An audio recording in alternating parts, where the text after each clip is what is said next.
Narito ang balita mula sa GMA Integrated News. Patuloy na binabantayan ng PAGASA ang low-pressure area na huling namataan 375 kilometers hilagang sinlangan ng Itbayan, Batanes.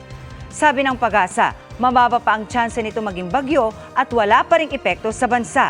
Sa ngayon, habagat at localized thunderstorms ang nakakaapekto sa bansa. Sa datos ng Metro Weather, asahan ang mga pag-ulan sa Cagayan, Isabela, Kalinga, Romblon, Mindoro Provinces at ilang bahagi ng Bicol Region. Gayon din sa Guimaras, Cebu, Samar at Negros Provinces. Uulanin din ang halos buong Mindanao. Mababa naman ang tsansa ng ulan sa Metro Manila pero posible pa rin ang thunderstorms. Narito naman ang iba pang balitang binabantayan ng GMA Integrated News. Bahagi ng Metropolitan Medical Center sa Maynila nasunog. 17 volcanic earthquakes na itala sa Bulkang Kanlaon sa nakalipas na 24 oras.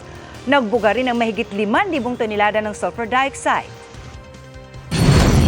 At sa gitna ng tumitinding tensyon, Embahada ng Pilipinas sa Lebanon nanawagan sa mga Pilipino roon na lumikas na habang operational pa ang paliparan.